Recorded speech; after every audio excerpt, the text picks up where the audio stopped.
үнемі жасайтын, бір жасағаннан сәтті шығатын чебурекидің рецептін қабыл алыңыздар.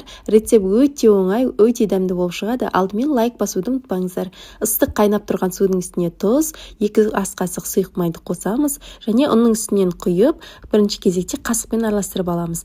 Ары қарай қолымызбен қамыр илеп, қамырды 15 минутқа қоя тұрамыз. Мен салмасына сырды теркіден өткізіп, укроп екеуін араластырып қостым. Қамырды бөліктерге бөліп, міндетті түрде пакетпен бетін жауып қойыңыздар. Менде 15 бөлік шықты және қамырды осылай жұқалап жайып аламыз. Арасына салмасын саламыз. Бірінші кезекте қолымызбен басып, ары қарай вилканың көмегімен басып шығамыз. Барлық қамырды алдын ала жайып, түйіп дайындап аламыз. Осылай майлыққа қойып, бетін жауып қойыңыздар. Майды алдымен қатты қыздырып аламыз. Ары қарай орташа отта қойып қойыңыздар. Сонда чебуректеріңіздің сырты тез пісіп қалмайтын болады. Осылай біртіндеп салып, міндетті түрде бетінен қасықпен майды құйып отырып пісіріңіздер. Сонда томпайып, әдемі болып шығады.